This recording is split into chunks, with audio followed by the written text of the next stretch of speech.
Morning class online कक्षा में आपका स्वागत है। और हम पढ़ने जा रहे हैं बादल राग, है ना। ये जो आज पढ़ रहे हैं हम लोग ना, वो तीसरे का अधूरा पढ़ रहे हैं। कल जो तीसरा वीडियो पढ़े थे ना, उसका अधूरा पढ़ने जा रहे हैं, है ना। अट्टालिका नहीं है रे आतंक भवन। तो अट्टालिका, अट्टालिका का अर्थ है यहाँ पे महल। अट्टालिका का अर्थ क्या है? नहीं है, महल नहीं है। ते आतंक भवन, आतंक मतलब भय, और भवन का अर्थ होता है घर। अट्टालिका नहीं है रे आतंक भवन। सदा, सदा का अर्थ होता है हमेशा। पंख, पंख मिस होता है कीचड़। पर होता जल विप्लव प्लावन। जल मतलब जल विप्लव का अर्थ होता है बाढ़, क्रांति, और प्लावन मतलब होता है बहना। शुद्र, शुद्र मतलब तुच्छ। प्रफुल्ल, प्रफुल्ल मतलब प्रसन्नता। जलज, कमल। सदा हमेशा, छलकता मतलब छलकता। नीर, नीर मतलब जल। रोक शोक में भी हंसता है शैशव का सुकुमार। शरीर, शैशव मतलब बचपन जिसको बोलते हैं हम लोग। सुकुमार का अर्थ होता है कोमल। शरीर का अर्थ होता है शरीर, है ना। और इसका प्रसंग पढ़े थे, बादलों के बरसने से प्रकृति पर उसका जो क्या होता है, वातावरण निर्मित होता है। बादलों के बरसने से प्रकृति पर जो वातावरण निर्मित होता है, उसका हमारे समाज पर, जीवन पर क्या प्रभाव पड़ता है, उसी का वर्णन इस पर किया गया था। अट्टालिका नहीं है रे आतंक भवन। यहाँ पे निराला जी कह रहे हैं कि जो बड़े बड़े पूंजीपति होते हैं, है ना, यहाँ पे स्पष्ट ना, अट्टालिका नहीं है रे आतंक भवन। तो इसका अर्थ क्या है? क्वेश्चन हमेशा आता है, अट्टालिका नहीं है रे आतंक भवन के माध्यम से कवि क्या कहना चाहता है? तो इसके माध्यम से कवि कहना चाहते हैं कि जो बड़े बड़े पूंजीपति होते हैं, है ना, जो बड़े बड़े पूंजीपति होते हैं, उसका महल, उसका जो घर होता है, उसका जो भवन होता है, वो केवल भवन नहीं है, घर नहीं है, बल्कि क्या है, छोटे छोटे गरीब लोगों को, दुखी लोगों को क्या है, आतंकित करने का, उसको भयभीत करने का क्या है, एक साधन है। अट्टालिका नहीं है रे आतंक भवन का अर्थ है कि जो बड़े बड़े पूंजीपति होते हैं, उसका जो घर होता है, महल होता है, वो केवल महल नहीं होता है, घर नहीं होता है, निवास स्थान नहीं होता है, बल्कि वो क्या है, अपने से छोटे वर्ग, निम्न वर्ग को क्या है, डराने का एक साधन है, जिसके माध्यम से वो क्या करते हैं, लोगों के अधिकार को छीनते, उसका शोषण करते हैं। सदा पंख पर होते जल विप्लव प्लावन, है ना। सदा पंख पर होता जल विप्लव प्लावन मतलब जब बारिश होती है ना, तो उस बारिश से जो बाढ़ आती है, वो अपने साथ क्या है, कीचड़ को भी बहा कर ले जाती है। यहाँ पे स्पष्ट है, समझना। सदा पंख पर होता जल विप्लव प्लावन। कवि क्या कह रहा है?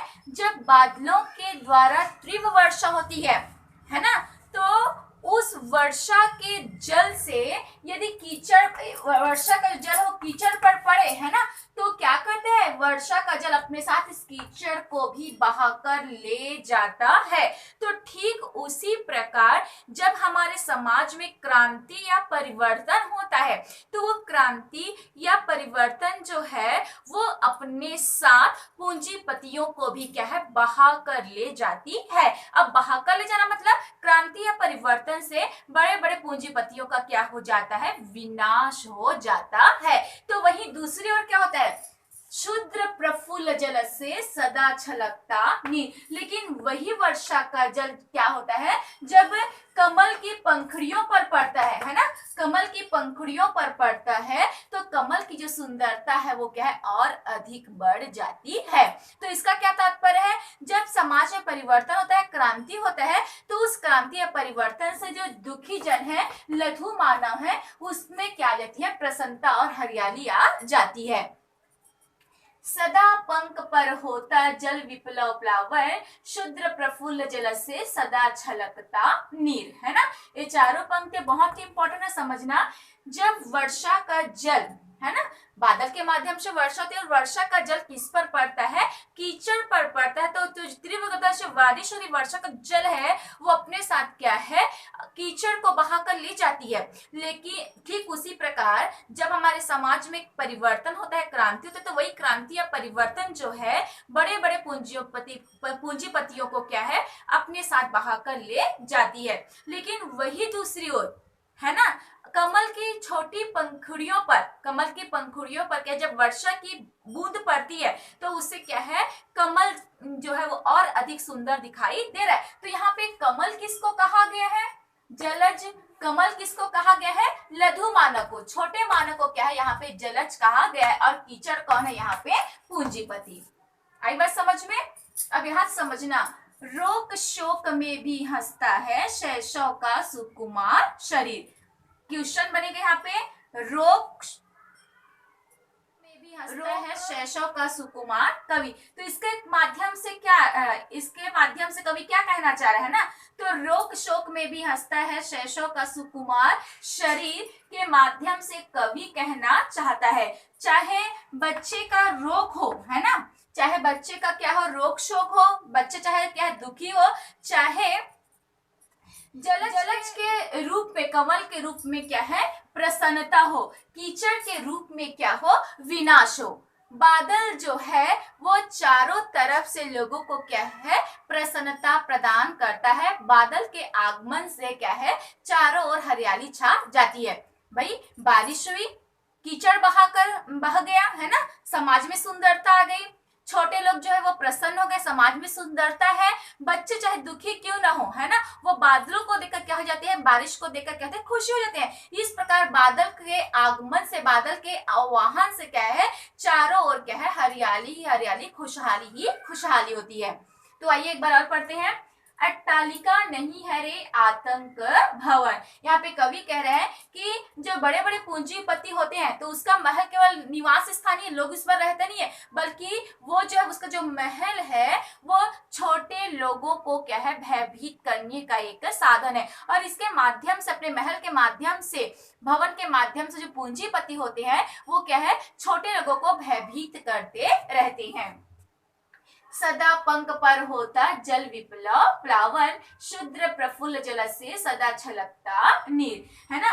बादलों के माध्यम से जब बारिश होती है तो वो बारिश का जो पानी है ना, वो अपने साथ क्या है, कीचड़ को बहाकर ले जाती है। तो ये स्थिति कैसी है, पूंजीपति के लिए। जब हमारे समाज में क्रांति होता है, परिवर्तन होता है ना, तो ये क्रांति परिवर्तन जो है वो कीचड़ रूपी पूंजीपति को अपने साथ बहा कर ले जाती है। लेकिन वही बूंदे, बारिश की बूंदे किस पर पड़ती है, कमल की पंखुड़ियों पर पड़ती है, तो इससे कमल की सुंदरता और अधिक बढ़ जाती है। तात्पर्य यह है कि जब हमारे समाज में क्रांति होता है, परिवर्तन होता है ना, तो उससे लघु मानव को क्या है, बहुत अधिक प्रसन्नता होती है। रोक शोक में भी हंसता है शैशव का सुकुमार शरीर, है ना। तो यहाँ पे बादलों के प्रभाव का वर्णन किया गया, दो पंक्तियों में क्या है, बादलों के प्रभाव का वर्णन किया गया है ना। चाहे कीचड़ के रूप में पूंजीपति हो, चाहे जल के रूप में छोटे मानव, या रोक शोक के रूप में क्या हो, बच्चा हो, है ना। चारों तरफ से जो बादल है वो क्या है, खुशहाली का बादल रखे। अगली पंक्ति है ना, रुद्र कोश है दोष, अंगना अंक से लिपटे भी आतंक अंक पर कांप रहे हैं, धनी वज्र गर्जन से बादल त्रस्त नयन मुख ढाप रहे हैं। जीर्ण बाहु है शीर्ण शरीर, तुझे बुलाता कृषक अधीर, ए विप्लव के वीर। चूस लिया है उसका सार, हार मात रही है आधार, है जीवन के पारावार। रुद्ध कोश है, रुद्ध मतलब होता है रुका हुआ, कोश मीस होता है खजाना, रुद्ध मीस होता है रुका हुआ, कोश मीस होता है खजाना। शुद्ध मतलब कुंद, तोष संतोष, अंगना, अंगना का अर्थ यहाँ पे है पत्नी से, अंग शरीर, लिपटना मतलब गले लगना। आतंक अंक, आतंक मतलब होता है भयभीत होना, आतंक मीन्स होता है भयभीत होना। अंक पर कांप रहे मतलब डर रहे हैं। कौन, धनी, धनी मतलब पूंजीपति, है ना, धनी का यहाँ पे पूंजीपति से है। वज्र गर्जन से बादल, आप जो गर्जना करे उससे बादल, त्रस्त नयन, त्रस्त मतलब परेशान, नयन मुख ढांप रहे हैं, मुख मतलब फेस, चेहरा, ढांप रहे मतलब ढक रहे हैं। जीर्ण बाहु है, जीर्ण जर्जर, बाहु मतलब भुजा, शीर्ण कमजोर शरीर।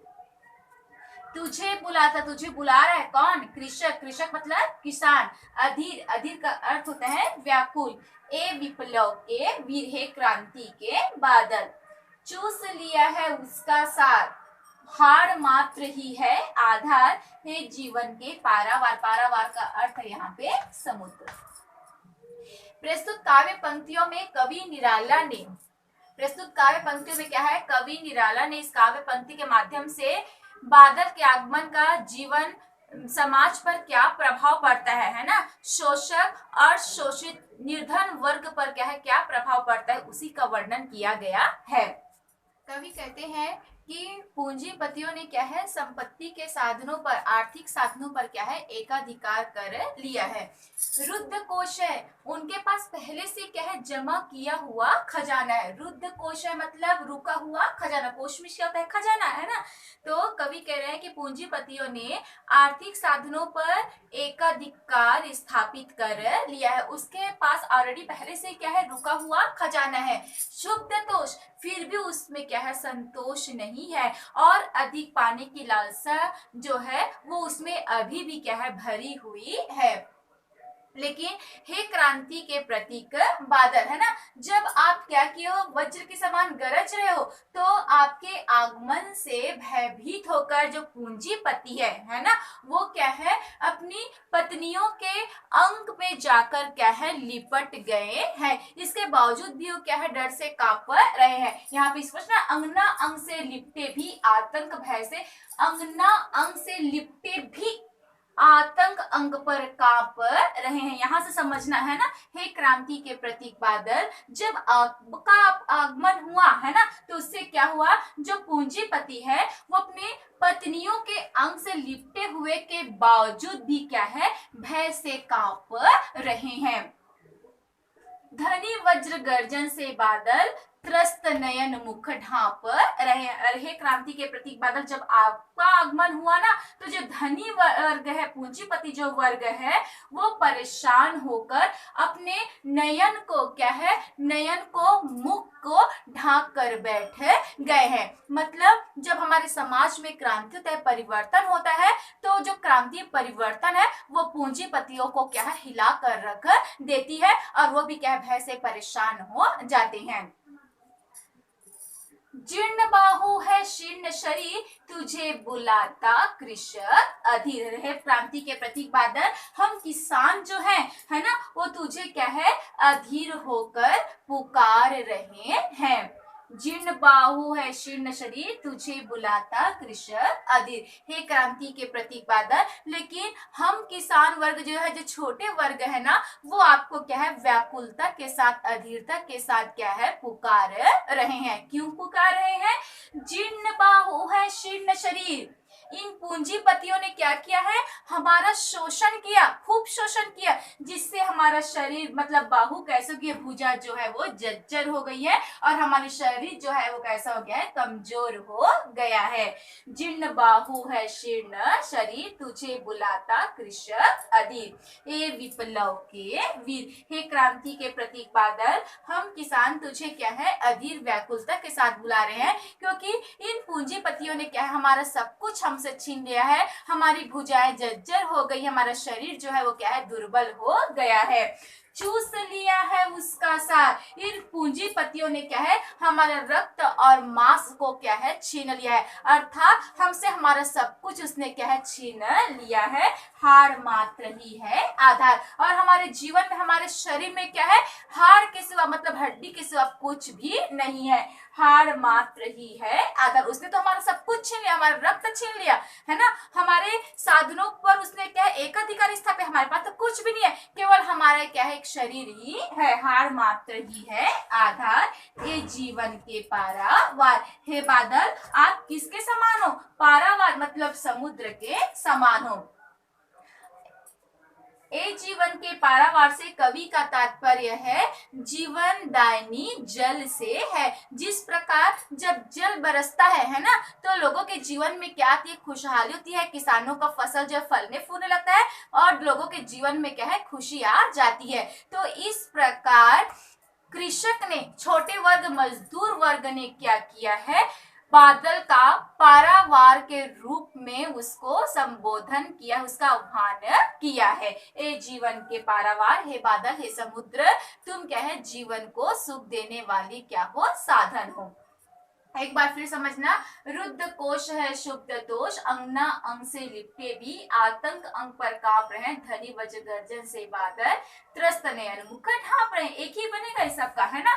तो कहते हैं कि पूंजीपतियों ने संपत्ति के आर्थिक साधनों पर क्या कर लिया है, एकाधिकार स्थापित कर लिया है। उसके पास पहले से क्या है, रुका हुआ धन है, फिर भी उसमें क्या है, नाम मात्र की संतुष्टि नहीं है और अधिक पाने की क्या है, उसमें लालसा है। लेकिन हे बादल, जब आपका क्या है, क्रांति के रूप में वहां हुआ, जब आपका आगमन हुआ है ना, वज्र के समान जब आपका आगमन हुआ, तो यही धनी लोग जो है, पूंजीपति लोग जो है, वो अपने पत्नी के गले से लिपटकर आपके आतंक के मारे क्या है, भय से थर थर कांप रहे हैं और अपने मुख को, परेशान चेहरे को, नयन को क्या है, ढांक कर रखे हुए हैं, है ना। जब क्रांति होता है, परिवर्तन होता है, तो पूंजीपतियों का क्या है, विनाश जो है वो निश्चित है, वो भी क्या है, भय से थर थर कांपने लगते हैं।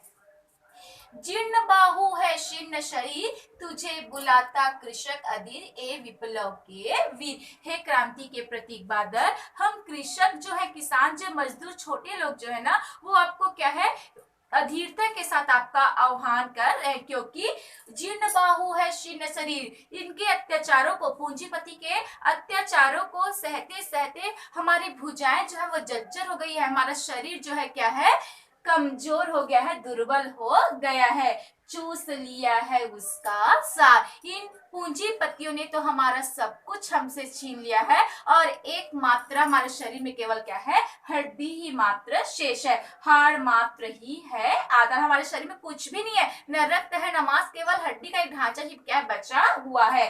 ए जीवन के पारावार, लेकिन हे बादल, तुम तो जीवन प्रदान करने वाले क्या हो, समुद्र के समान हो, जो क्या है, दूसरों के जीवन में खुशहाली लाएगी। तो आशा करते हैं ये जो बादल राग पाठ है, आप सभी को अच्छे से समझ आया होगा। धन्यवाद।